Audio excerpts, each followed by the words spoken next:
পুরাটাই। সেইটা আমাদেরও অন্যভাবে মেলে। যেমন ইউনিভার্সিটিতে আমাদের ছেলেরা যখন মিছিল মানে স্লোগান দিচ্ছিল, এই ছাত্র ইউনিয়ন শুনে না না তোমরা সামনে থাকতে পারবো না, পেছনে সরাই দিচ্ছে তো। এবং ঢাকাতে তো একমাত্র বেসরকারি ছাড়া, ইউনিভার্সিটি ছাড়া কমিটিতে তো আমাদের ছেলেদের জায়গা দেয় নাই।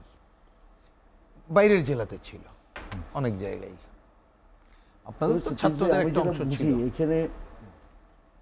দেশটা 53 ইয়ার্স পরও এই যে বিভাজন, আমরা সবাই তো চাই যে মানুষের মর্যাদা, সাম্য, তাই না? সবাই পলিটিক্যাল পার্টি মোটো এটা ঠিক আছে। এখানে আসলে না, সেটা যেমন ধরেন আপনারা একটা পজিটিভ, আমাকে যদি বলেন, আমি অত ভালো যাই না, কিন্তু যে কোনো কারো হোক আপনারা ফিরে এসে পার্টি, তারা তো আপনাকে একটা জায়গায় সবাই মিলে কিভাবে আগানো যায়, কিন্তু তাদের সাথে কিন্তু আমাদের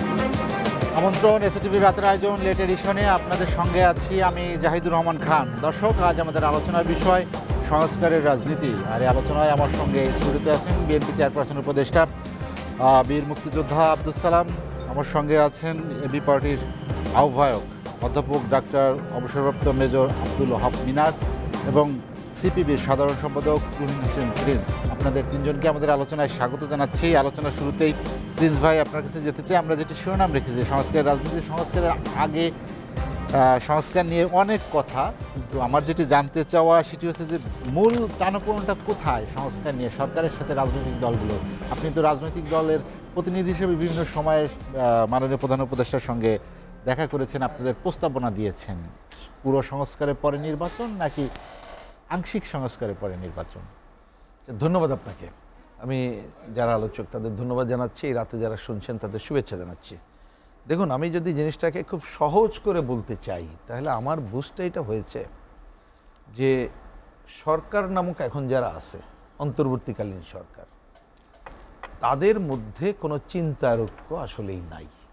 অবশ্য চিন্তারক্যটা একটু চিন্তা করে দেখলে আমি আশাও করি না, কারণ একটা হয় একটা রাজনৈতিক দল থাকলে তাদের মধ্যে নানা চিন্তার থাকে, কিন্তু রাজনৈতিক দল হিসেবে একটা চিন্তাকেই সামনে নিয়ে যায়।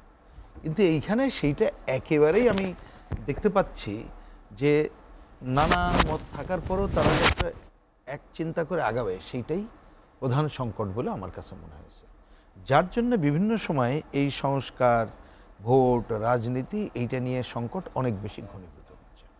কেন, আমি যদি ছোট করে জিনিসটাকে বলি, দেখুন আমার ধারণা যে, কারণ এইখানে তো অনেক উপদেষ্টা আছেন, তার অনেক বেশি লেখাপড়া জানেন। আমরা মাঠে রাজনীতি করলেও এইখানে যারা আছি, সালাম ভাই আমাদের সিনিয়র, কিন্তু আমাদের থেকে তো অনেক লেখাপড়া জানা মানুষ। আসলে আলাপ করলে আমার ধারণা এই পয়েন্টে কেউ দ্বিমত করতে পারবে না। সেটা কি, যে সংস্কার ওই যে করে তারপরে যখন কথাটা আসে, আসলে সংস্কার কি কখনো শেষ হয় নাকি? কথা সোজা। দুনিয়া যদি এক অর্থে কথাটা কেমনভাবে কেউ নেবেন যায় না, দুনিয়া যতদিন থাকবে সংস্কার নামক যে জিনিসটা, ওটা কিন্তু তার একটা ধারাবাহিকভাবে চলতে থাকবে। আপনি তো তার কখনো দাড়ি টেনে দিতে পারেন না।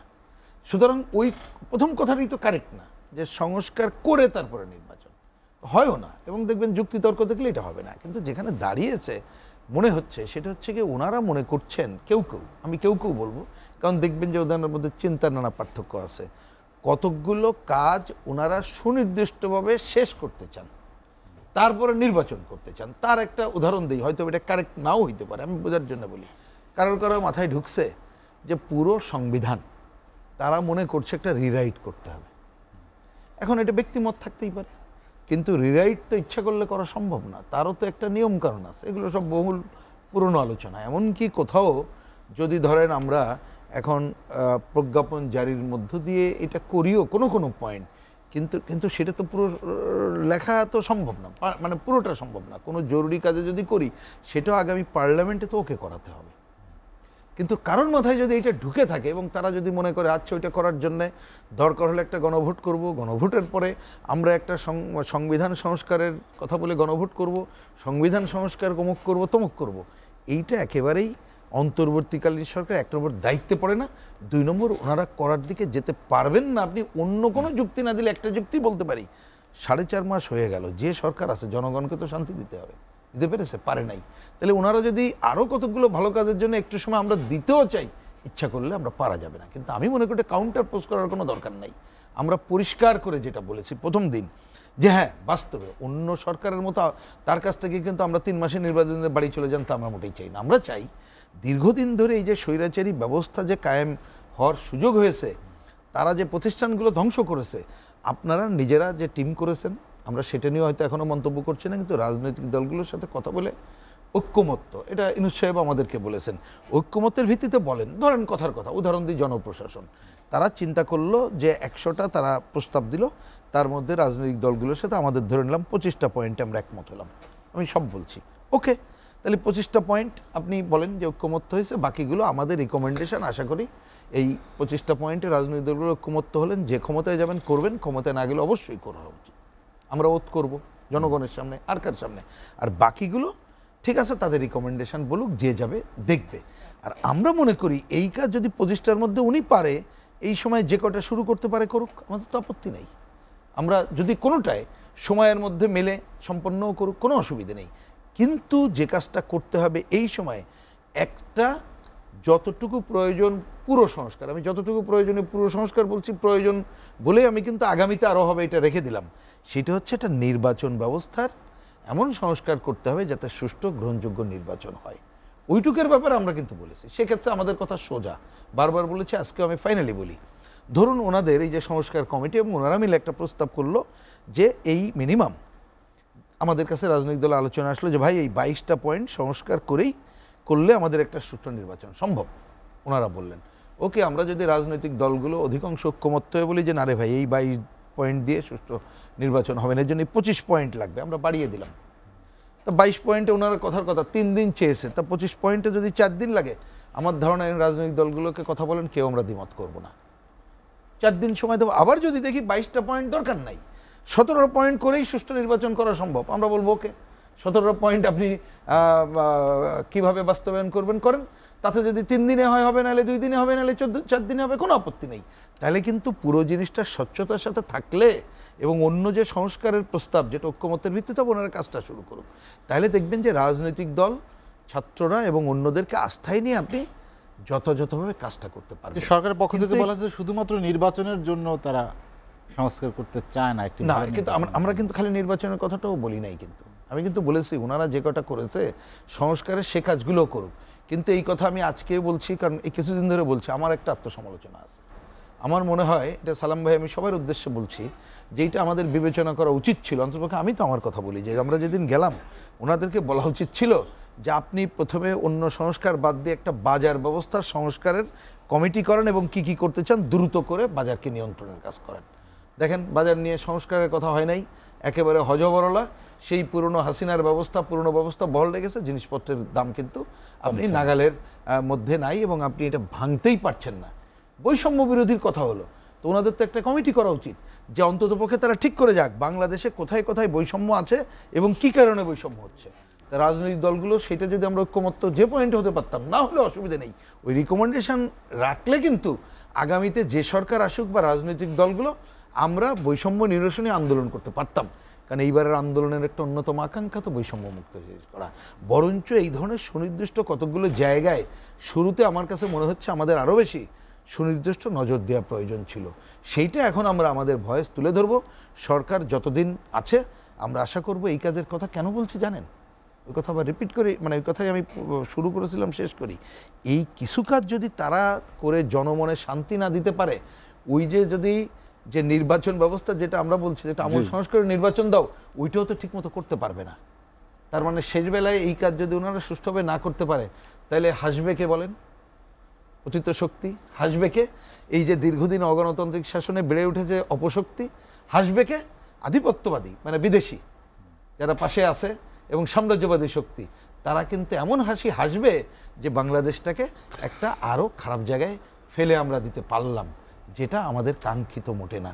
আপনি দেখবেন অন্যান্য বিভিন্ন বিদেশের মাধ্যম কিন্তু এই সমস্ত প্রেডিকশান তারা নিয়ে আসছে। তারা প্রেডিকশান তো এমনি এমনি আনে না, কিন্তু এই কারণে আরও বেশি সতর্ক হয়ে আমাদের বিশেষ করে অন্তর্বর্তীকালীন সরকারকে, রাজনৈতিক দলগুলোকে আস্থায় নিয়ে দায়িত্বশীল আচরণ করা খুব জরুরি হয়ে দাঁড়িয়েছে। প্রিন্স ভাই, আমি আপনার কাছে আবার আসবো। আব্দুল সালাম ভাই আপনার কাছে যেতে চাই। প্রিন্স ভাই বলছিলেন যে স্বস্তি না সংস্কার, আগে জনগণকে স্বস্তি দিতে হবে। তিনি বলেছেন যে দ্রব্যমূল্যের ঊর্ধ্বগতির কথাও তিনি বলেছেন। অন্তর্বর্তী সরকারের এখতিয়ারের মধ্যে আসলে যে সংস্কার কমিশনগুলো করা হয়েছে সবগুলো কি আসলে তাদের এখতিয়ারে পড়ে কিনা? আপনাকে ধন্যবাদ এবং আমার সহ দুই অভিজ্ঞ আলোচক তাদেরকে ধন্যবাদ জানাই, যারা দেখছেন শুনছেন তাদেরকেও ধন্যবাদ। শোনেন, সবচেয়ে মোটা দাগে কথাটা বলতে হলে যে আপনি যেটা বললেন যে অনেকে এই সরকারের কেউ কেউ বলে যে নির্বাচনের জন্যই কি পরিবর্তন হয়েছে নাকি। হ্যাঁ, নির্বাচনের জন্যই তো হয়েছে। গত 15টা বছর এই দেশের মানুষ ভোট দিতে পারে নাই। ভোটবিহীন সরকার এটা ফ্যাসিস্টে রূপান্তরিত হয়েছিল, এবং ভোটের অধিকার কেড়ে নেওয়া মানে আমার নাগরিক যে অধিকার, আমার রাষ্ট্রের যে মালিকানা, সেটা ছিনতাই হয়ে গেছিলো। তা আমি এটা ফিরে পেতে চাই। সেই কারণেই তো হাসিনারা তাড়াইছে। হাসিনা তাড়াইলো কেন? হাসিনার বেডরুমের চাদর পর্যন্ত লুট করে নিল কেন? গণভবনের ইট পর্যন্ত খুলে নিল কেন? ওইটাই তো যে একটা ফ্যাসিস্ট, ও একদলীয় মানে ও স্বেচ্ছাচার, ও আমার সব অধিকার কায়রা নিছে। তো সেই কারণে ওরা আমি খেদাইছি, ওরে খেদায় আমার রাইটটাই তো আমি চাইতেছি। তো সেটাই তো ভোট, তারা কি দীর্ঘদিন ভোট না দিয়ে ক্ষমতায় থাকার জন্য কি তা করে কেউ বলছে নাকি? ওটা কে দিছে? ওটা তো কেউ দেয়নি। এর জন্যই আজকের যেটা হলো যে সংবিধানের কথা বলেন, সংবিধান পাল্টাবে, এটা আরে ভাই সংবিধান যেটা আছে, সংবিধান ছাড়াও তো দেশ আছে। ইউকে তো সংবিধান ছাড়া চলে। তো আমাদের দেশের কথা হলো সংবিধান মানে নেই, ওই কারণে আপনি বিচারটা করেন না, তাইলে তো সংবিধানের সমস্যার সমাধান হয়ে যায়। এইখানে তো ক্ষমতাসীন যারা থাকে তারা সংবিধানকেই মানে না। অর্থাৎ সংবিধান না মানলে, যেমন আগে শেখ হাসিনা বলছে সেনাবাহিনীকে, খবরদার তুমি যদি ক্ষমতার চিন্তা করো তাহলে কিন্তু তোমার ফাঁসি। কিন্তু সে যে ক্ষমতা দীর্ঘায়িত করার জন্য সে যে কু করছে, সে যে ভোটবিহীনভাবে ক্ষমতায় ছিল, তো তার ফাঁসি হবে না? এটা যখন হবে তখনই কিন্তু সংবিধানের দোহাই দিয়ে আর ওই অবস্থাটা হবে না। কারণ আমরা তো দেখছি সংবিধানকে, হাইকোর্টের প্রধান বিচারপতিকে কিভাবে লাথি দিয়ে বিদায় করে দিছে, হয়েছে না? এটা আমরা তো দেখছি যে হাইকোর্টের চারদিকে কিভাবে সরকারি দল, মন্ত্রীরা মাথায় তার পট্টি বাইদা লাঠি নিয়ে মিছিল করছে কোর্টের বিরুদ্ধে। অর্থাৎ সংবিধান তারা তো মানে নাই। তাই কাজে সংবিধান কি আছে না আছে সেটা বড় প্রশ্ন না। প্রশ্ন হলো যে আইনের শাসন ছিল না, আইনের শাসনটা ছিল না, সেটা ফিরে আনেন। আর সংস্কারের কথা বারবার এই যে এখানে একটা প্রতিপক্ষ দাঁড় করাইতেছে যে রাজনৈতিক দলগুলোকে, যেটা প্রিন্স ভাই বললেন, কোনো রাজনৈতিক দল বলছে যে আমরা সংস্কার চাই না, আর তারা বলতেছে এই রাজনৈতিক দলের জন্য সংস্কার হচ্ছে না। আরে ভাই, তুমি 4 মাস কি করলা? 4টা মাস আপনি কি করছেন? আপনি এটা বলেন না। তাই কাজে সময়টা তো যাচ্ছে। যদি নাগরিক সুযোগ সুবিধাটাও নিশ্চিত করতে পারেন নাই, আজকে লুটেরা যারা আমার অর্থনীতিকে লুট করে নিয়ে গেছে তাদেরকেও আপনি আইনের আওতায় আনতে পারেন নাই। যারা আজকে এই সংবিধান ভঙ্গের জন্য যারা মূল দায়ী, এই দেশের হত্যা, গণহত্যা যত কিছু দায়ী, আজকে তারা দেখা গেছে যে বাংলাদেশে সীমান্ত অতিক্রম করে আরামে জামাইয়ের মতো যায় প্রতিবেশে মানে পাশের রাষ্ট্রে যে আশ্রয় নিতেছে। তো কীভাবে হচ্ছে? কোনো কিছু তো হচ্ছে না। আর আপনি বলতে রাজনৈতিক, এটা হলো দীর্ঘদিন যেটা আমরা বলতেছি 15 বছর হাসিনার আমল, এর আগের 2 বছর, এই 17 বছর রাজনীতিটা বিরাজনীতিকরণ করার চেষ্টা হয়েছে। এখনও যদি এই রাজনীতিটাকে ফিরে না আনতে পারি আমরা, আর ওই একই খালি রাজনীতিবিদদেরই দোষ, রাজনৈতিক দলেরই দোষ, রাজনীতিই তো নাই। রাজনীতিটা ফিরে আসলেই তো সব সমস্যার সমাধান হয়। স্বাধীনতার পরে 53 বছর এখন পর্যন্ত আমরা রাজনীতিটাকে প্রাতিষ্ঠানিক রূপ দিতে পারলাম না। সবাই রাজনীতির সমালোচনা করে, কিন্তু আবার ওই সাংবাদিক বলেন, ওই মানে সচিব বলেন, ওই অন্যরা বলেন, শিক্ষক বলেন, আবার সবাই রাজনীতি করতে চায়, সবাই এমপি হইতে চায়, সবাই মন্ত্রী হইতে চায়, আবার রাজনীতিবিদদের সমালোচনা করে। এবার ব্যবসায়ী দেখেন, লাস্ট পার্লামেন্ট সব ব্যবসায়ী, আর দোষ হলো খালি রাজনীতিবিদদের। তো এই যে একটা চলতেছে, অর্থাৎ এইটা দিয়ে একটা গণতন্ত্রহীন একটা দেশ, গণতন্ত্র না থাকলে কি হয় সেটা আমরা দেখছি, তাই না? আজকে গণতন্ত্র না থাকলে আমার স্বাধীনতাই আজকে অনিশ্চিত হয়ে যায়। এবং আবার আজকে যে একটা গণতন্ত্রে উত্তরণের জন্যই কিন্তু শেখ হাসিনাকে খেদানো হয়েছে। এখন যত দ্রুত গণতন্ত্রে উত্তরণ ঘটাইতে পারবো, দেশে মানুষের অধিকারটা, ভোটের অধিকারটা ফিরিয়ে দিতে পারবো, তত কিন্তু আমার স্বাধীনতাটা নিশ্চিত হবে। কারণ আমরা দেখতেছি প্রতিবেশী রাষ্ট্রে বসে আজকে সেই পরাজিত মানে সে কীভাবে আস্ফলন চলতেছে, এবং তার লোকজন দেখতেছি যে বিভিন্নভাবে আবার ফিরে আসার জন্য চেষ্টা করতেছে। কারণ এটা তো পরিষ্কার যে এই দেশের মানুষ তাকে ফিরে আনার জন্য চেষ্টা করতেছে না। তাই কাজে এই সরকারের কোনো ভুলের কারণে যদি আবার সেই ফ্যাসিবাদ ফিরে আসে, এই দায় কে নেবে? সবই ওই আবার ঘুরে ফিরে বলবেন রাজনীতিবিদদেরই। আরে ভাই, আপনার ফাংশনটা আপনি করেন, একটা গ্রহণযোগ্য নির্বাচনের মাধ্যমে আপনি রাষ্ট্র ক্ষমতাটা সেখানে ছাড়েন। তারপরে যদি তারা না পারে, তারপরে আবার দেখা যাবে, নির্বাচনে পরিবর্তন হবে। যদি না পারে, তাই নির্বাচন ব্যবস্থাটা আপনি ততটুকু সংস্কার করেন যতটুকু সংস্কার করে নির্বাচনটাকে গ্রহণযোগ্য করা যায়, প্লাস পরবর্তী নির্বাচিত সরকার যাতে ফ্যাসিস্ট না হইতে পারে সেটা সংস্কার করেন। আর জনগণের যে সমস্ত মূল জিনিসপত্রের দাম কমানো, আজকের এই যে নাগরিক সুযোগ সুবিধা যেগুলো আছে, আজকে স্থানীয় সরকার নাই, আজকে কি অবস্থা, সিটি কর্পোরেশন নাই, নাগরিক সুযোগ সুবিধা কোথায়? আজকে সব কিছু মিলে আজকে দেখা যেতে এই সরকার ওই সবার সমস্যা সমাধানের মনে হয় দায়িত্ব নিয়ে বসছে। সব দায়িত্ব তো তার না, তাকেও মনে রাখতে হবে যে তার একটা লিমিটেশন থাকবে, এতটুকুই তার করার দায়িত্ব। সব কিছু করার পাঁচশালা পরিকল্পনা গ্রহণ করে 20 বছর ক্ষমতায় থাকার হাসিনার মতো সেই রকম সুযোগ তো আর এখানে নাই। তার হলো তার হাসিনাকে তাড়ানো হয়েছে জনগণের ক্ষমতা জনগণের হাতে ফিরিয়ে দেওয়ার জন্য একটা নির্বাচন। কাজে এইটা হলো তার মূল দায়িত্ব, সেই দায়িত্বটাই তার পালন করা উচিত। সালাম ভাই, আমি আপনার কাছে আবার আসবো। অধ্যাপক ডক্টর আব্দুল ওহাব মিনার যেটি নিয়ে সালাম ভাই বলছিলেন যে জনগণের ক্ষমতা জনগণের কাছে ফিরিয়ে দেওয়াই হচ্ছে অন্তর্বর্তী সরকারের এখন দায়িত্ব। সব কাজে বা সব কিছু সংস্কার তাদের এখতিয়ারের মধ্যেও পড়ে না, যেটি প্রিন্স ভাই বললেন। আপনার কি মনে হয় যে সংস্কারে যে গত 4 মাসের বেশি সময় হলো, যেখানে আসলে দৃশ্যমান কি পদক্ষেপ নিয়েছে বা মানুষ মনে করছে যে এটি আসলে একটু সময়ক্ষেপণ হচ্ছে, বা কোনোভাবে হোক এটা আরও বেশি দীর্ঘায়িত করার একটা প্রচেষ্টা আছে কিনা? ধন্যবাদ আপনাকে, এবং ধন্যবাদ যাচ্ছি সুপ্রিয় দর্শক শ্রোতা আর আমার সাথে যে বিজ্ঞ আলোচক রয়েছেন প্রিন্স ভাই এবং সালাম ভাইকে। আপনি যথার্থই বলেছেন, এবং যে কথাটা এসছে যে সংস্কারের সাথে স্বস্তি, মানুষ স্বস্তি চায়। তো স্বস্তি তো আসলে মানুষ পায়নি।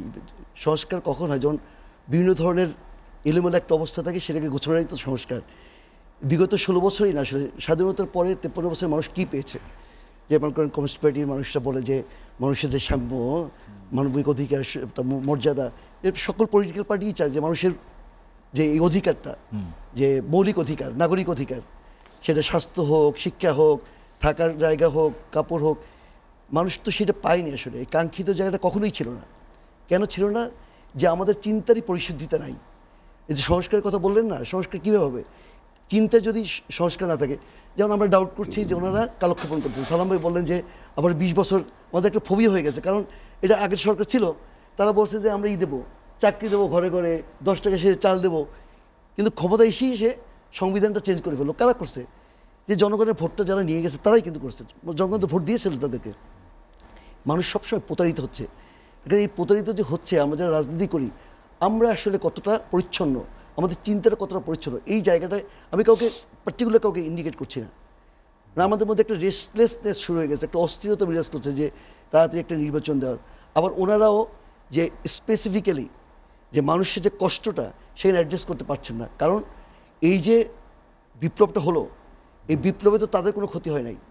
এই সকল লোকই তো এক্সিট রুমে ছিল, তারা তো রাজপথে ছিলেন না। প্রিন্স বেড়ে ছিলেন, সালাম বেড়ে ছিলেন, ওনাদের হাজার হাজার মানুষ, লাখ লাখ মানুষ জেল খাটছেন, ওনাদের অফিসে তালা মারা ছিল। আমরা মুসলিমের মানুষ ওখানে মিছিল করতে করতে গেছি। কাজেই এই কষ্টটা কে বুঝবে?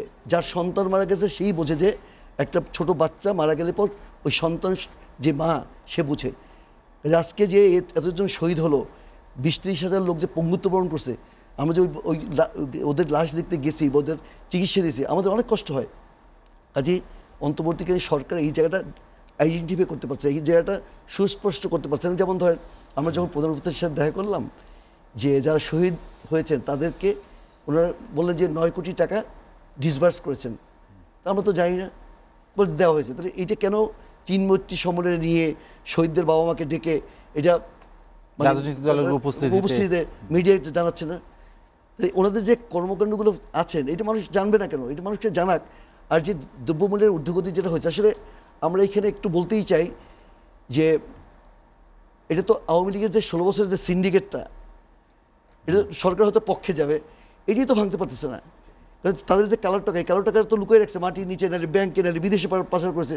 কাজে তারাই তো এই আমদানি রপ্তানি এগুলোর সাথে জড়িত ছিল। এটা একটা অবভিয়াস রিজন। এটা হওয়ার তারপরও এই জবাবদিহিটা তাদেরই করতে হবে, যে মানুষের স্বস্তি দেওয়ার জায়গাটা। ভোটের কথাটা একটু আমি বলি, যে ভোট তো সবসময় হয়ে আসছে, মানে আমাদের মতো গরিব দল যারা আমরা মানুষের জন্য এই পেশা ছেড়ে রাস্তায় এসেছি, মানুষের স্বস্তির জন্য, আমরা তো ভোটে কখনোই জিতবো না যদি মাসেল অ্যান্ড মানি থাকে। আমার যে এলাকায় একজন রাজনীতিবিদ ছিলেন, তো ওনার এত বস্তা টাকা আছে, আমি ছোটোবেলা থেকে অতগুলো ভাতই খাই নাই, তবে তার প্রতিপক্ষ কীভাবে হবো? কাজে এই যে মাসেল অ্যান্ড মানি, এটাকে যদি আপনি ইউটিলাইজ করতে না পারেন, বা এই জাতীয় জায়গাগুলোতে যদি সংস্কার না হয়, নির্বাচন কমিশনের যদি সংস্কার না হয়, পুলিশের যদি সংস্কার না হয়, এগুলো হতে হবে। এটা চলমান থাকুক। আর নির্বাচনে তো একটা রোড ম্যাপ দিয়েছে, আমরা আশা করব, আমাদের আকাঙ্ক্ষা থাকবে এই 2025-এর শেষের দিকে অথবা 26-এর প্রথম দিকে একটা নির্বাচন দেবে, এবং সেখানে আমরা, কিন্তু তার আগে এই যে পয়েন্টটা আমি বললাম, মাসেল মানি অ্যান্ড যে এই যে অপসংস্কৃতি যা হয়েছে নির্বাচন কেন্দ্রিক, এইটা দূর না হলে ভাই ওই আবার সেই বদিরা আসবে। বদি চেনেন তো, যে কক্সবাজারের যে ইয়াবা মাস্টার সম্রাট, তাকে বাদ দিয়ে শেখ হাসিনা অপেক্ষাকৃত ভালো মানুষ আছে, কে? বদির ওয়াইফ।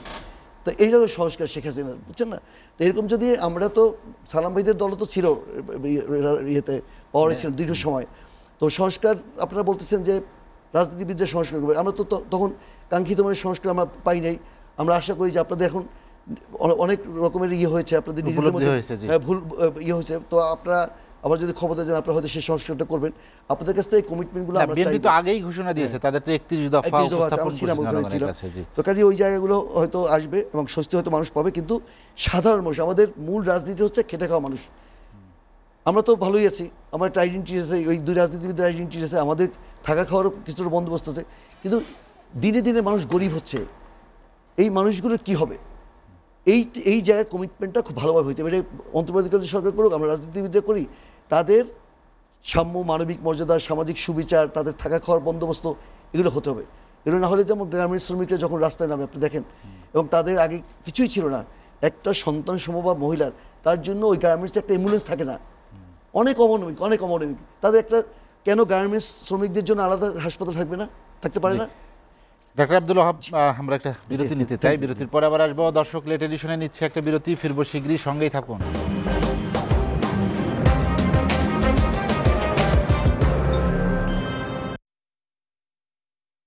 প্রথমে একটু বড়ই হয়,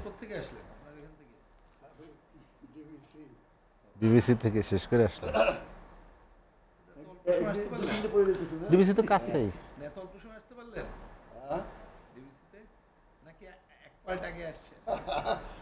না, শেষ করে কাছে তো মানে 10:50 শেষ করে।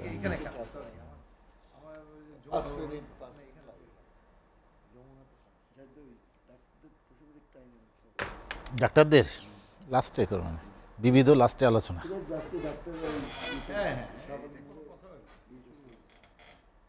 সব জায়গায় আজকে থেকে অবসর কি বরখাস্তকৃত সেনাবাহিনীর সদস্যরাও সকালবেলা জাহাঙ্গীর গেট পুরো অবরোধ করে রাখছে। তা আবার লিখছে কি, সামরিক বাহিনীর সংস্কার চলছে, সাময়িক সুবিধা অসুবিধার জন্য দুঃখিত। জাহাঙ্গীর গেটে ব্যানার টানাইছে। এটা সরকার তো বলা উচিত ছিল, এই সরকারের আমলে কোনো দাবি দেওয়া নাই। হ্যাঁ, সেটা প্রথম দিন বলা উচিত ছিল, আমরা এই কাজগুলো করে দিয়ে চলে যাব, যা দাবি দেওয়া নির্বাচিত সরকার আসুক, সে তারা করবে। তা না করে বললো যে আপনার ডাকলো, বাড়বে, বলছে যে আপনাদের যা আছে আপনারা লিখিত দিয়ে যান, এই তো সবাই সুযোগ। বলাই উচিত ছিল, ভাই আমি অল্প সময়ের জন্য আসছি, আমার মেইন যেটা আমি এটা করে দেব। এটা লাস্টে কি করবে জানেন? তাড়াহুড়া করবে শেষ সময় গিয়ে, মইনুদ্দিন ফখরুদ্দিনদের মতো শেষে তাড়াহুড়া করবে। আপনি বলেন, মনে করেন সালাম ভাইয়ের ক্ষমতায় ছিল।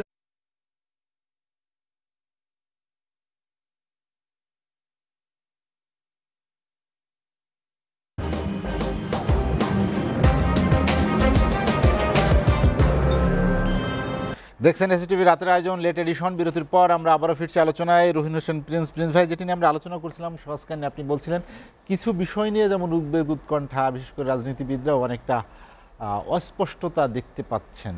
সেটি হচ্ছে যে আপনারা রাজনৈতিক দলগুলোর সাথে সংলাপ করলেন মাননীয় প্রধান উপদেষ্টা, কিন্তু বৈষম্য বিরোধী ছাত্র আন্দোলনের নেতাদের সাথে আবার কথা বললেন। পাশাপাশি তারা আবার জাতীয় নাগরিক কমিটির প্ল্যাটফর্ম করলেন, সেখান থেকে একটা নতুন রাজনৈতিক দল গঠন করা হবে সে ধরনের একটা ঘোষণা আসলো। এরপর 31 ডিসেম্বর তারা নতুন করে যে ঘোষণাপত্র তৈরি করতে চাচ্ছে, বিপ্লবের ঘোষণাপত্র, সেখান থেকে আবার সংবিধান বাতিল, নানা দাবি দেওয়া আসবে এবং আগামী দিনে বাংলাদেশ কীভাবে চলবে তার একটা রূপরেখাও তারা দিবে। সব মিলিয়ে কি আপনার মনে হয় না যে অন্য রাজনৈতিক বন্দোবস্ত বা নতুন কোনো রাজনৈতিক বন্দোবস্তর দিকে এগোচ্ছে দেশ? না, আমি সরাসরি বলি, আমি সেটা কিছুই দেখতে পাচ্ছি না। বরঞ্চ এক ধরনের মাঝে মধ্যে মনে হয়, যদিও সেটা আমাদের আকাঙ্ক্ষিত না, যে নতুন এক ধরনের অ্যানার্কির ধারাটা তৈরি হচ্ছে কিনা সেটাই বরঞ্চ বিবেচনায় রাখে। আমি ছোট ছোট করে এই কথা বলি, আপনি শেষে যেটা বলেছেন একটা পরিষ্কার করে বলি। আমি দেখলাম এই যে 31 তারিখকে নিয়ে নানা ধরনের হইচই। আমি ধন্যবাদ জানাই, সরকার আজকে তার অবস্থান পরিষ্কার করেছে, ধন্যবাদ জানাই।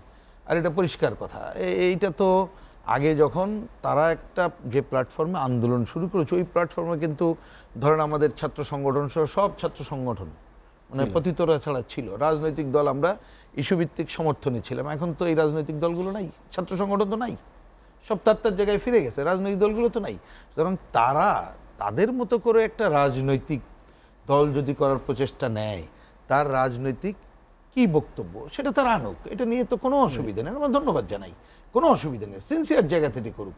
কিন্তু এটা যদি তারা মনে করে যে ওই বৈষম্য এবং তার আলোচনা, আমার ধারণা ইতিমধ্যে ও ব্যাপারে পরিষ্কার হয়ে গেছে, ওইটা বলার অপেক্ষা রাখে না। হ্যাঁ, কতগুলো কথা বলছে, তার মধ্যে কেউ কেউ মনে করতে পারে উগ্রতা আছে, তমক আছে, আমি এটা নিয়ে এখন মন্তব্য করতে চাই না। 31 তারিখে দেখি তারা কি ঘোষণা দেয়, এইটাই। আর এ ধরনের সম্ভবত সালাম ভাই তার আলোচনায় একটা জিনিস বলছে যে শেখ হাসিনাকে তার দম্ভ, ঔদত্ত এবং এই সমস্ত কারণে কিন্তু মানুষ তাকে সরিয়েছেই এত দ্রুত তাকে নগ্নভাবে বিদায় নিতে হয়েছে। এই কথাটা সবাই মনে রাখা দরকার। কিন্তু এই যে বিখ্যাত কথা আছে, ইতিহাসের বড় শিক্ষা হচ্ছে ইতিহাস থেকে কেউ শিক্ষা নেয় না। যাই হোক, সেটা আমরা আকাঙ্ক্ষা করি না, কারণ এত সবের পরে এই সময় আমি সবচেয়ে কিন্তু বারবার বলি, একটা হচ্ছে এই যে হাজারো মানুষের রক্ত দাও, হাজার হাজার মানুষ আহত, এর থেকে আরও বিষয় আছে। এই যে লক্ষ লক্ষ মানুষ এটা আকাঙ্ক্ষা নিয়ে নামলো, এই আকাঙ্ক্ষা যদি বড় করে হোঁচট খায়, তাহলে কিন্তু আমরা যে আগামীতে দেশটাকে আরও পজিটিভ দিকে আগানোর স্বপ্ন দেখি, সেইটাও কিন্তু বাধাগ্রস্ত হবে, এটা মনে রাখা দরকার। তা সেইটা রেখেই সবাই তার দায়িত্বশীল আচরণ করবে, এটা আমরা মনে করি। আমাদেরও যা দায়িত্বশীল আচরণ করা দরকার করি, এখনও সেটা করতে চাই, এটুক মনে করি। এবার আমি সুনির্দিষ্ট একটা দুইটা কথা ছোট করে বলি। এই যে দেখেন, এখানে যে আলোচনাগুলো আসলো, ধরেন এই যে 4.5 মাস হলো, অন্যটা বাদ দেন, ওই যে বলছিলাম যে আচ্ছা বাজার নিয়ন্ত্রণ কেন হচ্ছে না, কি করা উচিত। আপনি যদি সুনির্দিষ্ট করে এরকম একটা আলোচনা হতো, ধরেন সরকারের ওই যে বিশেষ করে তো তাদের যারা কি প্রেস সচিব অন্যরা তো আসছেন, তারা এসে যদি তাদের পক্ষে বলতেন ভালো, আমরা বলতাম, আপনি কিন্তু বিকল্প পদ বলতে পারতেন। আপনি কি সে আলোচনা করতে পারছেন না, পারি নাই আমরা, তাহলে আপনি সমাধান করবেন কিভাবে? নির্বাচন নিয়ে ওই যে সংস্কারের কথা একটা বলছি, ধরেন অনেক দাবির মধ্যে আমরা অনেক দিন ধরে, এখন অনেক দিন ধরে বলে আসছি, আপনি লেভেল প্লেইং ফিল্ড যদি বলেন, তাহলে ভোটে দাঁড়ানো এবং ভোট দেওয়ার অধিকার থাকতে হবে। আমরা কিন্তু আলোচনা করি ভোট দেওয়ার অধিকার, ভোটে দাঁড়ানোর অধিকার কি থাকবে? এই যে ভাই যেটা বললেন, টাকা না থাকলে আপনি পারবেন। যার জন্য আমরা বলেছি 4 শত্রু মুক্ত না করতে পারলে ভোট ভালো হবে না। এক শত্রু হচ্ছে, বোঝার জন্য শত্রু শব্দটা বললাম, টাকার খেলা। দ্বিতীয় শত্রু হচ্ছে পেশি শক্তি। তৃতীয় শত্রু হচ্ছে ভোটে দাঁড়ানোর পরে আঞ্চলিক এবং সাম্প্রদায়িক প্রচারণা। চতুর্থ শক্তি হচ্ছে প্রশাসনিক কারসাজি। ধরে নিলাম অন্তর্বর্তীকালীন সরকার যদি থাকে, আমরা প্রত্যাশা করি প্রশাসনিক কারসাজি করবে না। যদি আবার কিংস পার্টি করে তাদের তাইলে কিন্তু অন্য জিনিস হবে। তাহলে বাকি 3টা করতে গেলে তো নিয়ম করতে হবে। যেমন আমাদের একটা প্রস্তাবনা আছে যে নির্বাচন কমিশন তারা বলুক ভোটে দাঁড়ানোর পরে পুরো দায়িত্ব আমাদের, ইন্ডিভিজুয়াল কোনো ক্যাম্পেইন Campaign হবে না। করার দরকার নেই। আমরাই কি বলে যে প্রজেকশন মিটিং সহ অন্যগুলো করব, টেলিভিশনকে বলবো সমসুযোগ দেওয়া হোক, তার মধ্য দিয়ে তার দলগুলো তার কথা বলবে, আর ইন্ডিভিজুয়াল ব্যক্তির কাছে বাড়ি বাড়ি যাওয়া যে কাজ, এগুলো যদি থাকে তাহলে কিন্তু আপনি একদিনে সব হয়ে যাবে আমি তো আশা করছি না, তাহলে অন্ততপক্ষে একটা ধারা শুরু করতে পারবেন। এবং এই কথা বলতে আমি এটুকু বলেই শেষ করি, অনেকে বলে এইটা কি ভাই এত পসিবল?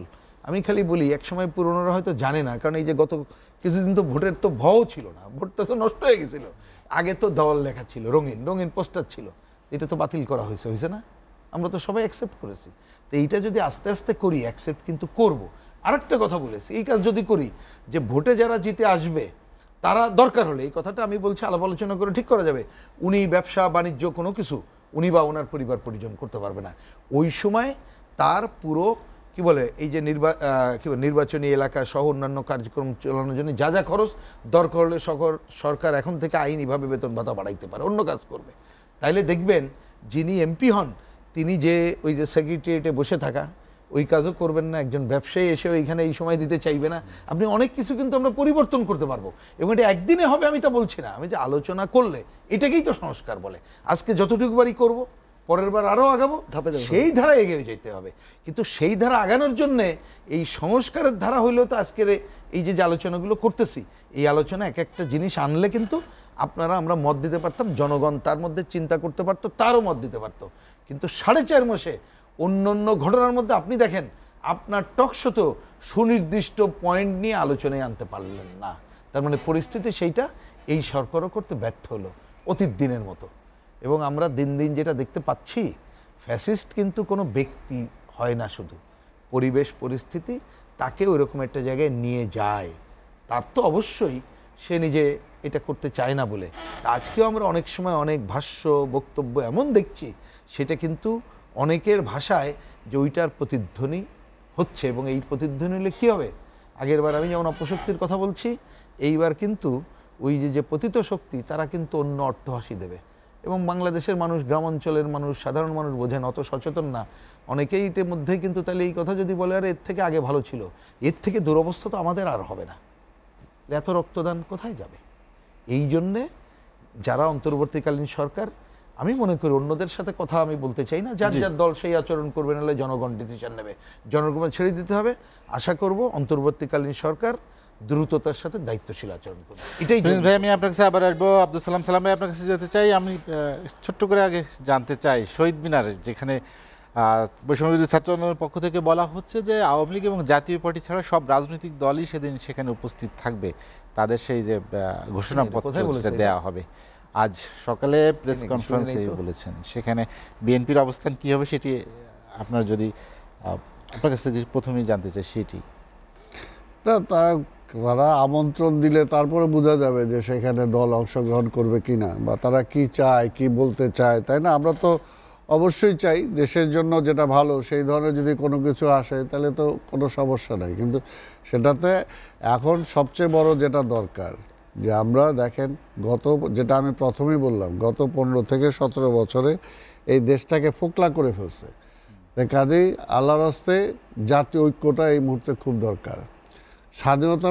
স্বাধীনতার যুদ্ধের মধ্যে দিয়ে জাতীয় ঐক্যবদ্ধ হয়েছিল, কিন্তু আওয়ামী লীগ আওয়ামী লীগ আর শেখ মুজিব করতে করতে জাতীয় ঐক্যটা নষ্ট করছিল, যে কারণে এই দেশে দুর্ভিক্ষ হয়েছিল, এই দেশে মিল ইন্ডাস্ট্রি সব বন্ধ হয়ে গেছিলো, বেওয়ারিশ লাশ হয়েছিল, মানুষ না খায় মারা গেছিল। আবার জিয়া রহমান আইসা কিন্তু সেই রাজনীতিটাও ফিরিয়ে দিয়েছিলেন, আবার জাতীয় ঐক্যটাও তিনি প্রতিষ্ঠা করার চেষ্টা করেছিলেন, জনগণের রাজনীতি জনগণের হাতে পৌঁছে দেওয়ার জন্য চেষ্টা করে। এই কথাগুলো কিন্তু আমাদেরকে মনে রাখতে হবে। জনগণকে বাদ দিয়ে কোনো কিছু যদি আমি চিন্তা করি, তাহলে সেটা জনবিচ্ছিন্নতা হবে, তাতে কোনো জনগণের লাভ হবে না। তো নতুন দল যে কেউ হইতেই পারে, আমি তো বলছি ওয়েলকাম করব, কিন্তু সেটা তারা যাতে ওই কিংস পার্টির মতো না হয়, অর্থাৎ সরকারে আছে বলে সরকারি দল, সরকারি প্যাট্রোনাইজেশন। যেমন আজকের এটা অবশ্যই প্রিন্স ভাই বলছে, আমরাও ধন্যবাদ জানাই যে সরকার পরিষ্কার করছে যে তারা এটার সাথে কোনো কিছু না। এবং আমরা মনে করি যে আজকের এই সরকার যদি চায় তাহলে অবশ্যই একটা নিরপেক্ষ অংশগ্রহণমূলক নির্বাচন সম্ভব। কারণ সম্ভব এই কারণেই, কারণ ইউনূস সাহেব তার প্রধানমন্ত্রী হইতে চাবেন না, আবার এরপরে আরও 5 বছর থাকতে চাবেন না। তাই কাজে ওই ব্যবস্থাটাই করা দরকার যে 5 বছর পর পর জনগণের ভোটের জন্য আমাকে যাইতে হবে, তাহলে কিন্তু অর্ধেক দেখেন কমে যাবে যদি আমি আমার ক্ষমতাকে দীর্ঘায়িত করার পথ যদি উন্মোচন না করি। আর এখানে কিছু কিছু ব্যাপার যেটা প্রিন্স ভাইও বলছেন, হ্যাঁ নির্বাচনের ব্যাপারে অবশ্যই একটা রাজনৈতিক কর্মী হিসাবে তো আমিও চাই যে নির্বাচনে আজকে ব্যবসায়ীদের আজকে লাস্ট পার্লামেন্ট হয়ে গেছিল ব্যবসায়ীদের একটা জায়গা, ক্লাব, অর্থাৎ ক্লাব হয়ে গেছিল। তো সেটা হইলো তো আর রাজনীতি হইলো না। তো সেটাকে বন্ধ করেন, সেটা বন্ধ করার জন্য কি সংস্কার দরকার সেটা আনেন না। সেটা আনলে দেখবে যে ব্যবসায়ীরা তো আর যাইতেই চাবে না। আগে তো এই সিস্টেমটা ছিল, ব্যবসায়ীরা রাজনীতিবিদদের চাঁদা দিত কিন্তু নিজে এমপি হইতে চাইতো না, কারণ তাহলে তার ব্যবসা প্রবলেমে পড়ে যাবে। ব্যবসা যে করবে সরকার যেই আসুক তার সাথে তার সম্পর্ক ভালো রাখতেই হবে। কাজে সেই কারণে কিন্তু এখন দেখা গেছে ব্যবসারাই সব নিয়ন্ত্রণ করে। এবং সবচেয়ে দুঃখের ব্যাপার যে এই সরকার আসার পরে বলতেছে সিন্ডিকেট ভাঙা যাবে না, সিন্ডিকেট ভাঙলে নাকি সব ম্লান হয়ে যাবে। তো এই ধরনের আচরণ যদি আমি করি তাহলে তো হবে না। সেটার জন্য আপনি কি কি সংস্কার দরকার, আমি তো এর আগে বহুবার বলছি, আপনার পার্লামেন্ট মেম্বারের কাজ তো ডেভেলপমেন্ট ওয়ার্ক না। আপনার ডেভেলপমেন্ট ওয়ার্কে যখনই পার্লামেন্ট মেম্বারদেরকে ইনভলভ করে তখন তো চুরি হবে, দুর্নীতিবাজ হয়ে যাবে সে, তখনই সে গমচোর হবে, তখনই তার চরিত্র নষ্ট হবে। তো কাজে আপনি এই সিস্টেমগুলো রেখে, সিস্টেমটা কিন্তু নাই, কিন্তু সিস্টেমের বাইরে, অর্থাৎ কেউ আইন মানে না। আপনি উপজেলা হয়েছেন, উপজেলাকে পাওয়ারফুল করছেন না, লোকাল গভর্নমেন্টকে আপনি শক্তিশালী করতেছেন না, আপনি সেন্ট্রাল গভর্নমেন্টের আন্ডারে সব কিছু নিয়ে যাইতেছেন, আপনার মন্ত্রীর আন্ডারেই সব কিছু থাকবে। কেন? আপনি এটাকে ডিসেন্ট্রালাইজ করেন, এটাকে কিভাবে কার্যকর করা যায় সেটার জন্য করেন। আমি তো বলি আপনি নেন না কেন? আজকের প্রতিবেশী রাষ্ট্র ভারতের অনেক কিছু খারাপ আছে, সমালোচনা করি, কিন্তু ওইখানে একটা ব্রুক্রেট একটা বাড়ি কেনার আগে বা একটা কিছু করার আগে তার 1000 বার চিন্তা করতে হয়, তার ট্যাক্স সব কিছু আদার আছে কিনা, প্লাস তার মানি সোর্সটা কি। আমার এখানে তো মানি সোর্সের কিছু নাই। 1000 কোটি টাকা বাংলাদেশ এমন একটা দেশ যে অল্প সময় ধনী হয়ে যাওয়া যায় এবং সেটার কোনো জবাবদিহিতা নাই, তাই না? তো সেটার জন্য আপনি সব কিছু আইনের আওতায় আনেন। যখন আইনের আওতায় আনবেন তখনই কিন্তু সেটা, আর ওই যে যার যেটা ফাংশন, আপনি অনেকে জিয়া রহমানের সমালোচনা করেন যে জিয়া রহমান বলছে মানি ইজ নো প্রবলেম, এটাকে বিকৃতি করে বলে। মানি ইজ নো প্রবলেম এই অর্থ বলছে দুর্নীতিটা বন্ধ করেন, ওই টাকাটা কাজে লাগান, তাহলে দেবে যে অনেক কিছু আছে। প্লাস পার্লামেন্ট মেম্বার যে আছে আজকে যে এলাকার হবে সেই এলাকায় তো যায় না, ঢাকা শহরে বসে থাকে, কিন্তু সে তো সেটাকে নিশ্চিত করার জন্য বলছে, অর্থাৎ যার যার ফাংশনটা সে করেন, তাহলে কিন্তু সেটা হয়ে যায়। আজকে দেখেন সবাই রাজনীতির সমালোচনা করে, কিন্তু আবার আলটিমেটলি সবাই রাজনীতিবিদ হইতে চায়। আপনারও যদি 2-4 দিন পরে একটু কিছু চাই তখন আপনিও চাবেন একটা এমপি হওয়া যায় কিনা, একটা মন্ত্রী হওয়া যায় কিনা। আজকে সাংবাদিক বলেন, আজকে বিশ্ববিদ্যালয়ের শিক্ষক বলেন, আজকে ব্যবসায়ীর কথা তো আগেই বললাম, সেনা কর্মকর্তা, আজকে ওই তো ব্যুরোক্রেসি, সিভিল অ্যান্ড আর্মি, তারাও চায় তাড়াতাড়ি। অর্থাৎ ওইটাকে আমি সমালোচনা করতেছি, আবার আমি ওইটাতেই চাচ্ছি। তো এইটার জন্য যার যার ক্ষেত্রটা যদি সে থাকে এবং সেই জায়গাটা যদি আপনি ফেয়ার রাখেন, আপনি খালি জবাবদিহিতার মধ্যে আনেন, জবাবদিহিতা আনলেই দেখবেন যে সব প্রবলেম সলভ হয়ে গেছে। আপনি করেন না কেন? আপনি যদি রাজনীতিবিদদের ফেয়ার থাকতে হবে। আজকে যে ডাক্তার বা আজকে যে শিক্ষক সে ফেয়ার থাকতে হবে। আজকে হাইকোর্টের বিচারপতি ফেয়ার থাকতে হবে। হাইকোর্টের বিচারপতি যদি বলে যে আমি রাজনৈতিক প্রতিজ্ঞাবদ্ধ জজ, তাহলে তো আর কোথায় থাকলো আপনার? আপনি এইটাও আমরা দেখছি, তাই না? তো এর জন্য যার যার ফাংশনটা আপনি ঠিক করেন, প্লাস ক্ষমতাকে ক্ষমতাকে যে ব্যবহার করে আপনি নিজে প্রতিষ্ঠিত হয়ে গেলেন। ধরেন না কিভাবে হইলো যে আপনার 71 সালে আপনার কী ছিল, 75 সালে কী ছিল, 90 সালে কী ছিল, ওই 24 সালে কি হয়েছে আপনার নেন না ডাটাটা। আর বাংলাদেশ তো সবাইটা জানে প্রিন্স ভাইয়ের এখন কি আছে, কালকে যদি এমপি হয়ে যায় কি হবে, আমি সালাম আমার আজকে কি আছে, আর এমপি হয়ে যাওয়ার সাথে সাথে আমার কি হয়ে গেল, এগুলো মানুষ দেখতেছে না? মানুষ দেখতেছে কিন্তু রাষ্ট্র ব্যবস্থা দেখতেছে না। রাষ্ট্র যাদের দেখা দরকার তারা কিন্তু দেখতেছে না, কারণ তারাও তাদেরকে দুর্নীতিবাদ বানায় ফেলছে। লাস্ট এই 15 বছরে শেখ হাসিনা নিজে তো দুর্নীতিবাদ ছিলই, হোল কান্ট্রিটাকে সে দুর্নীতিবাদ বানায় দিছে। সবাই ওই সকালে উঠে সে কী কথা বলবে, এসপি সাহেব ওই কথাটাই বলতে হবে, ডিসি ওই কথাটাই বলতে হবে, আজকের ওই প্রশাসক যে একটা আছে ওই জায়গায় ওই কথাটাই বলতে হবে, মন্ত্রী ওই কথাটাই বলতে হবে, এবং আওয়ামী লীগের সেক্রেটারি ওই কথাটা না বললে তার চাকরি নাই। অর্থাৎ এই যে একটা ব্যবস্থা তিনি প্রতিষ্ঠিত করেছেন, সবাইরে দুর্নীতিবাদ বানায় ফেলছে। আপনার মনে করেন সাংবাদিকরা তো ঠিক আছে, কিন্তু সাংবাদিক তো তার মালিকের, আপনার মালিকের কথার বাইরে আপনি জানতে পারেন না। আর মালিক যখন ওই করে একটা সরকারের বা একটা ইসের পক্ষে যখন করতে যায়, তখন তো স্বাভাবিকভাবে আপনার ফেয়ারনেস নিয়ে প্রশ্ন আসে, অর্থাৎ প্রতিষ্ঠানটা ধ্বংস। তা আজকে প্রতিষ্ঠানগুলো যাতে ঠিক মতো কাজ করতে পারে, সে নীতি নৈতিকতা নিয়ে কাজ করতে পারে, সেই ব্যবস্থাটাকে আপনি সংস্কার করেন। আপনি কোথায় সংস্কার করতে সময় প্রয়োজন না, আপনার সব সময় বলছেন যে 4 মাস 6 মাস না আপনি তো সব পারবেন না। তো আপনি তো যেটা প্রথম বললাম যে আপনি প্রথমেই খালি 5 বছর পর পর নির্বাচন হবে, আপনি এটাকে ঠিক করেন, এবং নির্বাচনটা নিরপেক্ষ সরকার অধীনে হবে সেটা ঠিক করেন। আমরাই বলছি এটা।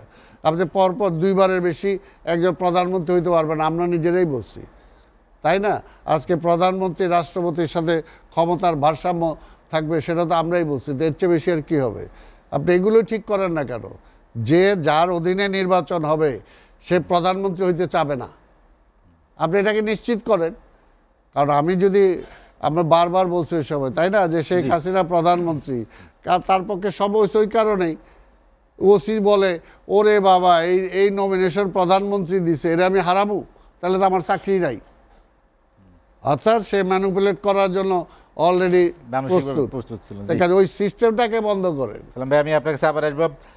ডক্টর আব্দুল ওহাব, যেটি সালাম ভাই বলছিলেন যে কিছু সংস্কার যেগুলো নির্বাচন কেন্দ্রিক, যেটি বললেন যে জবাবদিহিতা, মানুষ যাতে ভোট দিতে পারে, কিন্তু আপনাদের যে চিন্তা যে একজন মানুষ তার যেমন প্রার্থিতা, ভোট দেওয়া, পেশি শক্তি, কালো টাকা, এগুলো বন্ধ, কিন্তু বাংলাদেশের আর্থসামাজিক প্রেক্ষাপটে আপনি কি মনে হয় যে সামগ্রিক সংস্কার না করে একটি ভোট সুষ্ঠুভাবে গ্রহণ সম্ভব? না, সামগ্রিক প্রয়োজন নেই, যে মোটা দাগে যেগুলো আছে সেগুলো করলেই হয়। এবং সেক্ষেত্রে ধরিয়ে তো এমন না যে এটা নির্বাচন হয়ে গেলে পর যারা সরকার হবে তারা কিছু করবে না, এটা একটা কন্টিনিউয়াস প্রসেস। হ্যাঁ, আমাদের বডির মধ্যে যেমন একটা সেলুলার চেঞ্জ হইতে থাকে, এরকম এই একটা সমাজ ব্যবস্থায় তো বিভিন্ন ধরনের কালচারাল চেঞ্জ হয়, ইকোনমিক্যাল চেঞ্জ হয়। তো এখন এই চেঞ্জগুলো হবে বা চেঞ্জটা করা হবে। তো সেক্ষেত্রে আমি যে আগেই প্রথমে বলেছি যে চিন্তা, যেটা থট প্রসেস, এই জায়গাটা খুব পরিচ্ছন্ন হইতে হবে। এই জায়গায় আমাদের অনেক ঘোষা হয়ে গেছে। সালাম ভাই যেটা বললেন যে কি সাংসদ বা এমপি হইতে চাওয়া, কেন হইতে চায়? কেন একজন ভিসি, বিএসএমওর ভিসি প্রাণগোপাল দত্ত বাই ইলেকশনের এমপি হইতে চায়? একজন retired major general, chief of army staff জেনারুদ্দিন, উনি বিএনপিদের নমিনেশন পান না, যেহেতু ওখানে মান্নান হয়েছিলেন, উনি হলেন গিয়ে আওয়ামী লীগ দিয়ে, ওনার চেহারা, চরিত্র, কথাবার্তা সব বিএনপিপন্থী, হলেন গিয়ে আওয়ামী লীগের এমপি। তারপর পা ভাঙলেন, হলেন গিয়া কি দপ্তরবিহীন মন্ত্রী, ইত্যাদি ইত্যাদি। তো ওনাকে আমরা এত সজ্জন দেখেছি আর্মিতে যে একজন রিটায়ার্ড লেফটেন্যান্ট জেনারেল এনাফ, তার এমপি হওয়ার দরকার কি? আর এমপি যে সৌন্দর্যটা, এটা তো বাংলাদেশে নাই, এটা ওয়েস্টে আছে। কথা বলছি, এখানে তো এমপিদেরকে আমরা এই যে বিগত যে ইলেকশনগুলো হলো, ডাম ইলেকশন, রাতের 900, তো ওই যে তার শালা সুমন্দি সবাই গালি দেয়, দুদুলো ভাই ভোট ছাড়া তো নির্বাচন করছেন, হো হো করে হাসে, একটা তাচ্ছিল্যের পাত্র হয়। আর এটা এই জন্য হয় যে আইদের মানি টাকা বানায় অথবা প্রভাব খাটায়, যে কারণে এইটা হইতে চায়। আজকে যদি নিজের খেয়ে বনের মোষ তাড়ানোর কথা থাকতো, আমার ভাই প্র্যাকটিস হচ্ছে না, আমাকে আহ্বায়ক বানাই দিচ্ছে, আমার সারাদিন এই অফিসে যেতে হয়, বিভিন্ন জায়গায় যেতে হয়, ট্যুর করতে হয়, আমি রুগী এসে বসে থাকি, রুগী দেখতে পারি না, কারণ আমার মেইন ডিমান্ড হচ্ছে এখানে। তাহলে আমি একদিকে আমার আয় কমে গেল, আবার খরচ বেড়ে গেল। যে ওখানে সাংসদ হলে পর টাকা বানাতে পারে, প্রভাব খাটাতে পারে। যারা মনে করেন ভালো মানুষ টাকা বানায় না, তারা কী করে প্রভাব খাটায়, প্রভাব খাটিয়ে সে বিভিন্ন ধরনের করে প্রভাব বিস্তার করে।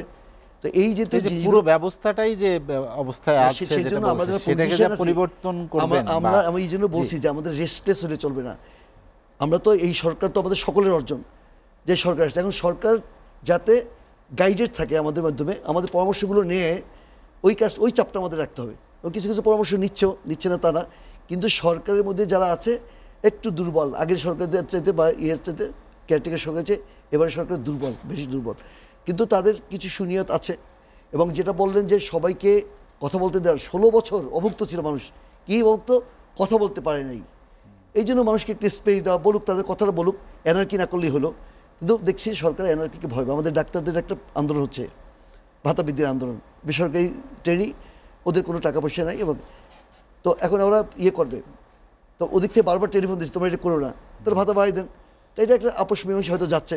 তো সরকার এটা, সব সরকারই একটু রাজপথের আন্দোলনকে ভয় পায়, তো এইটা স্পেসও দিতে হয়, কথাও শুনতে হয়, একটা মাঝখানে একটা করতে। এবং এই যে সরকার যারা থাকে তারা যখন জনগণকে মনে করে, কোনো আওয়াজকে মনে করে ভয় পায়, তখনই কিন্তু জিনিসটা ভালো থাকে না।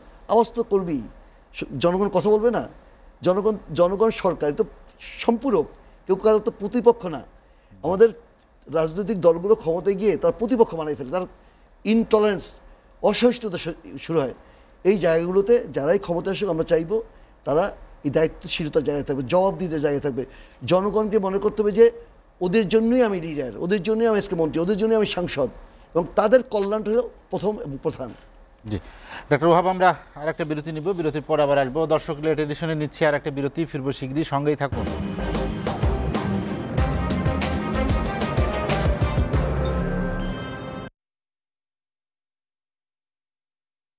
এবার আসিফ নজরুলের কথায় যাইতে না ভাই,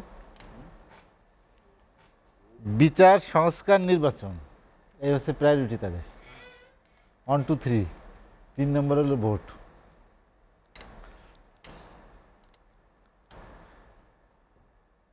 শেষমেশ ডাব্বা না মেরে দেয়, আমি খেলি চিন্তা করি। ওই যে হিন্দু ধর্মে নাকি একটা কথা আছে, এই যে প্রথম কথাই হচ্ছে যে আমরা যে এখন রাজনীতি করতে পারছি, এটা তো পারিনি, 5 তারিখে পারিনি, করতে পারছি, এইটা একটা স্বস্তির জায়গা। ডেফিনেটলি কথা বলতে পারতেছি, চায়ের দোকানদারকে জিজ্ঞেস করতেছি, তার কাছ থেকে কেউ চান্দা নেয় না। একটা টঙের চায়ের দোকানদারের কাছ থেকে টাকা নিত, এখন কেউ নেয় না। মোটরসাইকেল পার্কিং করে রাখতো, সেখান থেকে টাকা নিত, এটা কেউ নেয় না। তো এই যে জায়গাগুলোকে আরও বাড়াতে হবে, আর বিশেষ করে দ্রব্যমূল্যের ঊর্ধ্বগতি যদি কমাতে পারে, তাই বড় অর্জন, স্বস্তি আসবে। হ্যাঁ, আল্লাহ এ হয়ে যাবে আর কি, বিচারে যায় না, সংস্কারে যায়।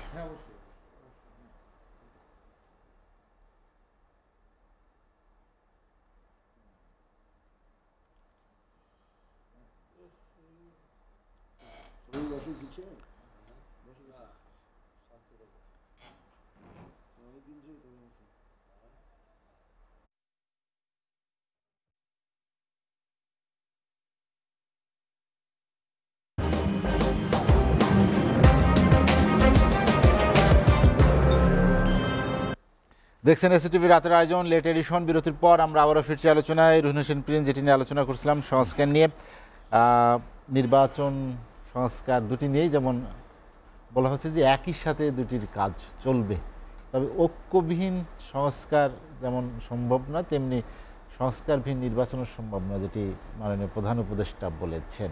সবগুলি আঙ্গিকভাবে জড়িত, কিন্তু আসলে সার্বিকভাবে একটি ভালো নির্বাচন করতে গেলে যে সময়ের সীমার কথা বলা আছে, কিন্তু রাজনৈতিক দলগুলোর কাছে মনে হয় এ নিয়ে একটু আপত্তি আছে, যে সময়টা হয়তো বেশি মনে হচ্ছে। আপনার কাছে কি মনে হয় যে সরকার? না, আমার কাছে মনে হয় আসলে রাজনৈতিক দলগুলো, আমি যতটুকু পত্রপত্রিকা দেখেছি বা আমাদের পারস্পরিক তো কথা হয় রাজনৈতিক দলগুলোকে, তাতে সময় দিতে কারোর কোনো সমস্যা আমি দেখি না। যেটা আমি এইখানেও বলছি, আবার দায়িত্ব নিয়ে বলছি, যে নির্বাচন ব্যবস্থার সংস্কার ছাড়া কেউ নির্বাচন চায় না, চাইলেও তার সাথে আমরা নাই, পরিষ্কার কথা।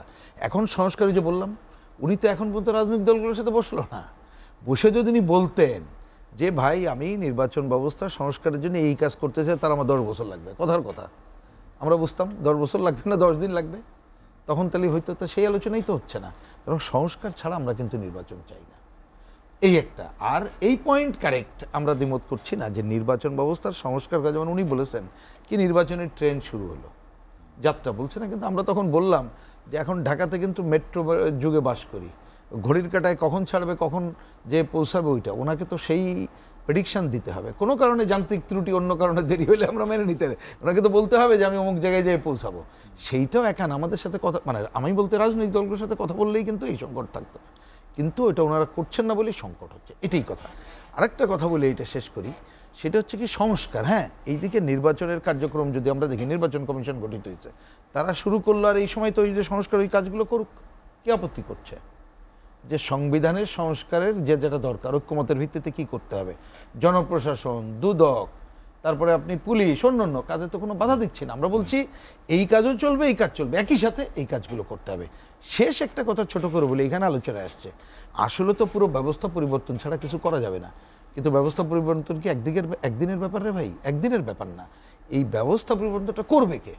এইখানে খুব কারেক্টলি এসেছে যে এমন কি ধরেন, যদি আমরা একটা, যেটা কমিউনিস্ট পার্টি, আমরা তো একটা সমাজ বিপ্লব করতে চাই, এটা বিপ্লব করে ক্ষমতায় গেলেও তো ভোট করে এটাকে নিশ্চিত করতে হবে। আর অন্তত পক্ষে এখনকার এই বুর্জুয়া ডেমোক্রেসি তো, আপনি যদি ন্যূনতম ভোটের অধিকার নিশ্চিত করতে পারেন, স্বচ্ছতা জবাবদিহিতার মধ্যে যদি আনতে পারেন, তাহলে কিন্তু অন্তত পক্ষে এই জবাবদিহিতার কাঠগড়ায় এই গণতান্ত্রিক ধারা এবং ব্যবস্থা বদলের ধারা কিছুটা হলেও অগ্রগতির দিকে যাবে। সেই পথে হাঁটা ছাড়া এখনকার এই দুনিয়াতে বিকল্প কোনো পথ নেই। সেই পথ যদি করতে চাই, তাহলে অনিবার্যভাবে আরও একটা ফ্যাসিবাদের জন্ম দেবে, আবারও কর্তৃত্ববাদের জন্ম দেবে, আবারও স্বৈরাচার মাথা চাড়া দিয়ে উঠবে। এইটা আমাদের সবার মনে রাখা দরকার। প্রিন্স, আপনাকে অসংখ্য ধন্যবাদ। হাতে সময় নিয়ে আলোচনা শেষ করতে চাই সালাম ভাই, যেটি নিয়ে আমরা শেষ করতে চাই, বিএনপির যে 31 দফা সংস্কার প্রস্তাবনা দিয়েছেন, আপনার দলের পক্ষ থেকে বলা হচ্ছে এর বাইরে আসলে তেমন কিছু আর নেই, তারপরও নির্দিষ্ট যে সময়সীমার কথা বলা হচ্ছে তত্ত্বাবধায়ক সরকারের পক্ষ থেকে, অর্থাৎ যেটি প্রিন্স ভাই বললেন যে এখনো গন্তব্য ঠিক করা হয়নি, সে কারণেই কি একটু ধোঁয়াশা বা রাজনৈতিক দলগুলোর মধ্যে একটু টানাপোড়েন দেখা দিচ্ছে? না শোন, বিষয় আমরা দেখেন এর আগেও আওয়ামী লীগ যখন জোর করে ক্ষমতা আছে, তখনও কিন্তু আমরা বলছি যে সমস্যাটা বিএনপির না। বারবার আওয়ামী লীগ বুঝে দিয়ে যে বিএনপি এই ক্ষমতার জন্য পাগল হয়ে গেছে, এবং এখনও অনেকে যে রাজনৈতিক দলরা ক্ষমতার জন্য না, ক্ষমতার জন্য না। ওই যে প্রিন্সিপাল যে কথাটা, অর্থাৎ এইখানে আমরা কোনো অবস্থাতেই এই সরকার ব্যর্থ হোক, আমরা তো দেখছি যে 111 আমরা দেখছি কীভাবে তত্ত্বাবধায়ক সরকারকে ব্যর্থ করে দিছে, লোকে বৈঠে দিয়ে মানুষ মাইরা। তো এখনও তো আজকে এই সরকারকে ব্যর্থ করার জন্য ষড়যন্ত্র চলতেছে, আবার ফ্যাসিবাদ ফিরে আসতে চাচ্ছে। এই কারণে আমরা ওই কারণেই সংশয়, আমরা কোনো অবস্থায় চাই না এই সরকারটা ব্যর্থ হোক। এই সরকার যদি ব্যর্থ হয়, দেশটা আরেকটা অন্ধকারের দিকে যাবে। এই জন্যে আমরা চাই যে এই সরকার চতুর্মুখী চিন্তাভাবনা না করে তারা চিন্তাটা করে, তারা একটা রোডম্যাপ দেখ। রোডম্যাপটা দিচ্ছে না কেন? কারণটা হলো এইখানে, কেন দিচ্ছে না পরিষ্কারভাবে বলতে হবে। তারপর যেটা পরিষ্কার কথা যে আজকে রাজনৈতিক দলগুলোকে নিয়ে উনি বসুক, যে যত কথাই বলেন, আমি যদি বলি, আমি বারবার বলতেছি, আমার দল বলেন, আমি বলি, যদি 5 তারিখে 5ই আগস্টে সেই দিন সকল রাজনৈতিক দল ওই সময় বলতো যে আমরা জাতীয় সরকার চাই এই মুহূর্তে, যদি গঠন করতে চাইতো, আপনি কী করতেন? আপনি রাজনৈতিক দলকে অবজ্ঞা করতে পারতেন? রাজনৈতিক দল দেখেন কত উদার, রাজনৈতিক দল তো ওই দিনই ক্ষমতা চায় নাই, চাইলে তো তারাই পারতো, তাই না? চাইলে তো নিতেই পারতো ক্ষমতা। কিন্তু এর জন্যই বলতেছি যে আমরা এমন রাজনৈতিক দল বলেন, পিপুল বলেন, এত বড় একটা অভ্যুত্থান হয়ে গেল, অভ্যুত্থান হয়ে যাওয়ার পরে আরও আগুন জ্বলা উচিত ছিল। 15 বছর অত্যাচার, নিপীড়ন, নির্যাতন, আপনি যতই বলেন না কেন, বিএনপির অসংখ্য নেতা কর্মী আজকে গুম হয়ে গেছে, যাদেরকে আমরা এখনও পাই নাই, পঙ্গু হয়ে গেছে। আজকে বিভিন্ন রাজনৈতিক দলের আজকে যে অবস্থা, আজকে তারা লুট করছে, আবার দখল করছে, এত কিছুর পরেও কিন্তু যখন দল থেকে তারেক রহমান নির্দেশ দিছে, তখন কিন্তু কোথাও কোনো একটা হট্টগোল হয় নাই। 2-1টা জায়গায় টুকিটাকি হয়েছে, এটা তেমন কিছু না, তারপর সেটা কিন্তু সংগঠনের আইনের আওতায় আনা হয়েছে। তো সেই জায়গায় আপনি কাকে দোষ দিবেন? কাকে দোষ দিবেন? এখন আপনারা কাউকে দোষারোপ না করে, আর রাজনৈতিক দলগুলোকে হাসিনা প্রতিপক্ষ বানানোর কারণেই কিন্তু তার এই পরিণতি হয়েছে, জনগণ বিপক্ষে চলে গেছে। কাজেই আজকে এই সরকারকেও বলবো, আমরা আমাদের সরকার, এটা আমরা একে সহযোগিতা করতে চাই, একে সফল দেখতে চাই। আমাদের রাজনৈতিক দলগুলোকে প্রতিপক্ষ বানায়েন না। 2-1জন হয়তো উল্টাপাল্টা কথা বলতেছে, তাতে আমরা কিছু মনে করতেছি না, কিন্তু ইউনূস সাহেবকে বলবো যে আপনি সারা বাংলাদেশ, সারা পৃথিবীতে একটা গ্রহণযোগ্য ব্যক্তি, আপনার উপরে এই দেশের অনেক কিছু নির্ভর করছে। আপনি কোনো এই দেশ নিয়ে ছেলে খেলা করার কোনো সুযোগ নাই, কোনো সুযোগ নাই। তাই কাজে গণতন্ত্রের কোনো বিকল্প নাই। গণতন্ত্রের প্রধান শর্তই হলো নির্বাচন। এই নির্বাচনটাকে আপনি ফেয়ার করেন, এই নির্বাচনটাকে গ্রহণযোগ্য করেন, গ্রহণযোগ্য করে প্লাস এর মধ্যে একটা ন্যাশনাল একটা ইউনিটি বিল্ড আপের মধ্য দিয়ে আপনি একটা সেখানে একটা কিছু উপস্থাপন করে যান যে ভবিষ্যতে যেই আসুক ক্ষমতায় এই জিনিসগুলোকে মেনটেন করতে হবে, সেখানে একটা ঐক্য সৃষ্টি করেন। এবং তারপরে দেখা যাবে নির্বাচনে যখন জবাবদিহিতা আসবে অটোমেটিক্যালি আস্তে আস্তে আসবে। সব পরিবর্তন করে সব সংস্কার করে আপনি কোনোদিনই আমরা তো বলেন আপনি যে 5 বছর মধ্যে আমি সব ঠিক করে দেব, ইম্পসিবল, পারবেন না। তো সেই কারণেই সেটা পারলেও সেটার জন্য পলিটিক্যাল, যেটা দেখেন এর আগে স্বাধীনতার পরে শেখ মুজিবের মতো নেতা পারে নাই, কিন্তু যখন ঐক্য শেষ হয়ে গেছে এক দল দিয়ে দেশ ঠিক করতে পারে নাই, তাই না? আর পরবর্তী পর্যায়ে আবার রাজনীতি যখন ওপেন করে দেওয়া হয়েছে, জিয়া রহমান একটা সামরিক ব্যক্তি হওয়ার পরেও কিন্তু সবচেয়ে বেশি জনপ্রিয়তা নিয়ে তাকে মেরে ফেলার পরও তার যে জানাজা হয়েছে জনগণের মনের মধ্যে এখনও যে তার স্থানটা আছে, কারণটা কিন্তু ওইটাই যে জনগণের জন্য কাজ করছে। সংস্কার, রিয়েল সংস্কার বলতে গেলে জিয়া রহমান সংস্কার করছে। কার সংস্কার করতে তো অসুবিধা নাই, আপনারা করেন, কিন্তু নির্বাচনের পথে হাঁটেন। আলোচনা শেষ করব। আপনাকে অসংখ্য ধন্যবাদ। হাতে সময় নিয়ে আলোচনা শেষ করতে চাই। ডক্টর আব্দুল ওহাব, আলোচনার একদমই শেষ দিকে চলে এসেছি। রাজনৈতিক দলগুলো কি ক্রমশই তাদের চাপ বাড়াচ্ছে কিনা নির্বাচনের জন্য, নির্বাচনের সামনে? না, নট দ্যাট। কারো কারো বক্তব্য হয়তো আসে, কিন্তু প্রিন্স ভাই যথার্থই বলেছে যে আপনি যৌক্তিক সময়টা আপনি নিন, এবং সেই ব্যাপারে যদি খুব সুস্পষ্টভাবে তারা কথা বলে। সেই যৌক্তিক সময়টা কতটুকু ডাক্তার ওহাব? যে 31 ডিসেম্বর বা জানুয়ারির প্রথম সপ্তাহে যদি সংস্কার কমিশনগুলো প্রতিবেদন দিয়ে দেয়, তারপরে আসলে যৌক্তিক সময় 25 শেষ 26 শুরু, এটা তো এরকম কথাই তো আসছে। তো আমরা সে পর্যন্ত অপেক্ষা করি। সংস্কার প্রস্তাবনার পরেও কি 1 বছর লাগবে? কিন্তু আমি বলি, আপনি যদি মেহমান দাওয়াত করেন, আগে তো পোলার চল কিনবেন, আগে সালাদ কিনবেন না, সালাদের শশা টশা কিনবেন না। যে সমস্ত পতিত সরকারের যে যুবলীগ ছাত্রলীগ এরা যে মানুষ মারছে, পুলিশদের মানুষ মারছে, এগুলোর বিচার চাই সবাই আগে। এই বিচার হতে হবে। আমরা তো শহীদদের পরিবারের কাছে যেতে পারি না, কারণ আমরা দৃশ্যমান যে ছাত্রলীগের ছেলেরা গুলি করছে তারা তো আছে, তাদেরকে ধরা হচ্ছে না কেন? এইটা যদি না করে এই সংস্কার ভোট দিয়ে আমরা কী করবো? আবার ভোট দেবেন, আবার একটা গ্রুপ আসবে, আবার এরকম হবে। আমার দরকার নেই সেটা। এই পতিত সরকারের এদের যদি বিচার হয়, তাহলে ভয় পাবে যে আর কেউ এরকম স্বৈরশাসক হইতে চাইবে না, ফ্যাসিস্ট হইতে চাইবে না। এই বিচারটা আগে হোক। আর যে রাজনীতির কথা বলছেন সালাম ভাই, শ্রদ্ধা রেখে বলি যে রাজনীতিবিদদের সমালোচনা থাকবেই তো, কারণ আমাদের ব্রেনটাই আমার দেহকে নিয়ন্ত্রণ করে। রাজনীতিবিদরা দেশ চালায়, তাদের টুকটাক সমালোচনা মানুষ করবে, এটাকে আমরা ওয়েলকাম করবো। আমাকে সমালোচনা যদি আমরা গ্রহণ করতে না পারি, তাহলে রাজনীতি কেন করবো? তাহলে গণতান্ত্রিক পরিবেশ বলতে কী বোঝায়? অনেক সমালোচনা করবে আমাদের কথাবার্তা, ওঠা বসার, আমার ইনকাম সোর্স, এইটা সেটা করতে থাকুক মানুষ। আমি যদি চোর না হই, আমাকে চোর বলে তো কি যায় আসে, আমাদের টাকা বলো ওদিকে। জি ডাক্তার ওহাব, আলোচনা আসলে শেষ করতে চাইতে সময় নিয়ে আপনাকে অসংখ্য ধন্যবাদ। আব্দুল সালাম এবং রুহিন হোসেন প্রিন্স, আপনাদেরকে অসংখ্য ধন্যবাদ। দর্শক জানিয়ে রাখি, লেট এডিশন পুনঃ প্রচার হয় সকাল 8টায়। আজ এ পর্যন্তই। ভালো থাকুন, সুস্থ থাকুন, এসএটিভির সঙ্গে থাকুন।